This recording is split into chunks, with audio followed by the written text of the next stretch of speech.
I went down in the valley to pray, studying about that good old way, and who should wear that star and crown. Good Lord, show me the way.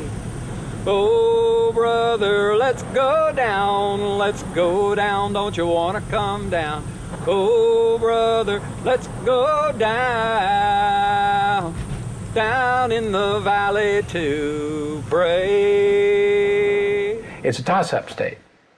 And because it has so many electoral votes, it comes down to a final battleground because people realize that if we can win Ohio, then we can maybe prevail in the national elections. We're the wagon wheel of the nation. We are the hub of everything that is America. If you go back to the westward expansion, everybody came to Ohio before they spread out.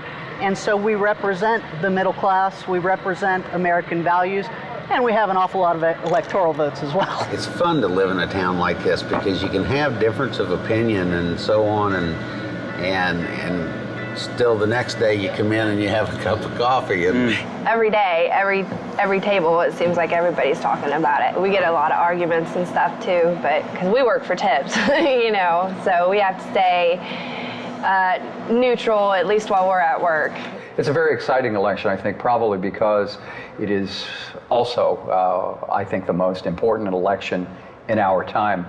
We've seen the last 8 years, particularly from the perspective of municipal government, pretty dark times. And when we live in a city that has almost 18% of the people living below the poverty rate, so people are hurting. There's people who are losing their jobs. There's the older people like me who have a fixed income. There are people who just trying to get gas in their car, try to just make it, and they can't make it. This has been a depressed area. We need jobs in this area with the plants closing, with the coal mines kind of closing. It's been in a downward spiral. There haven't been jobs here that have brought young educated people back home. I'm an industrial designer for the past 34 years, and I know pretty much what's been going on with the economy, and I really am worried about that and concerned. We live one day at a time, payroll by payroll.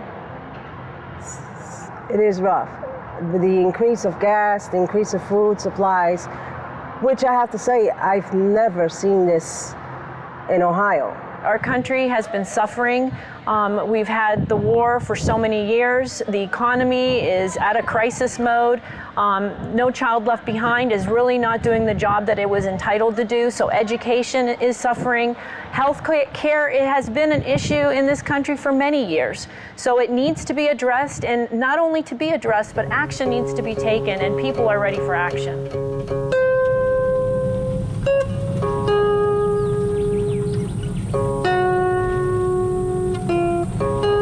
Something today, now, period. We need to change. 8 years under Bush, take Clinton, what he done, we had a surplus. George gets in office and they can't put the money on how far we're into debt. I mean, there's no bottom to it yet. Really, there's not. They don't know. So, it's terrible. We need change.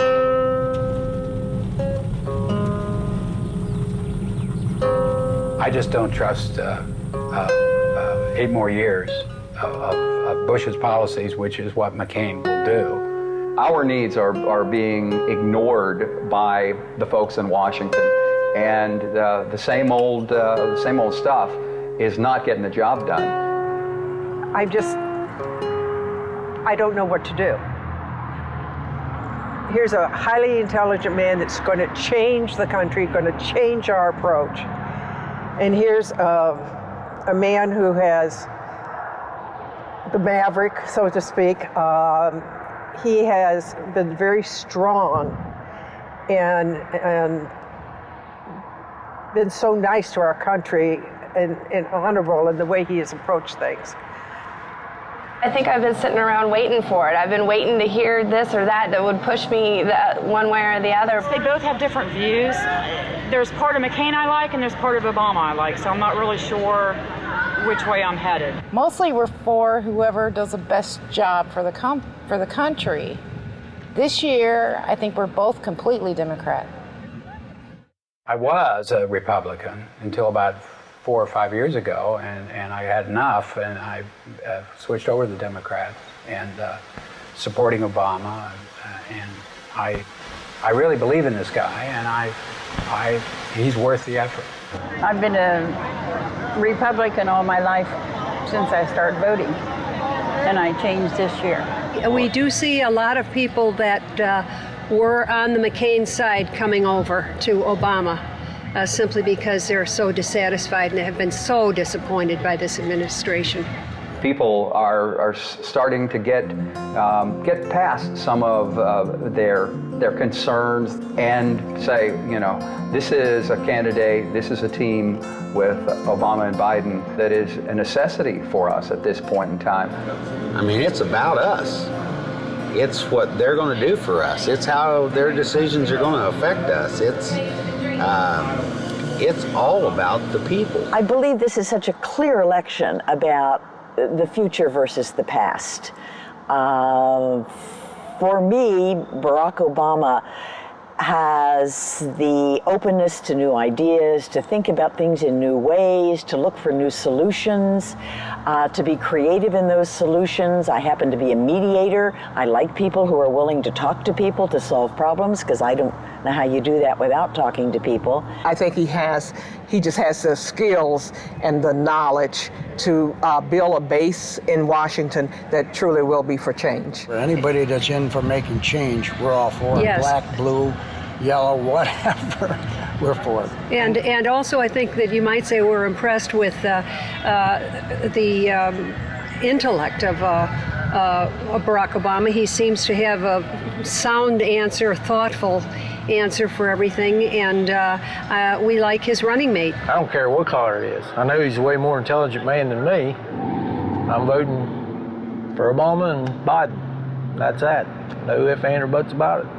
I have 16 grandchildren, and this for me may be the last chance that I'll have for my grandchildren to maybe get something in place that will make the future better for them. As I went down in the valley to pray, studying about that good old way, and who should wear that star and crown. Good Lord, show me the way. Oh, sister, let's go down, don't you want to come down? Oh, sister, let's go down in the valley to pray.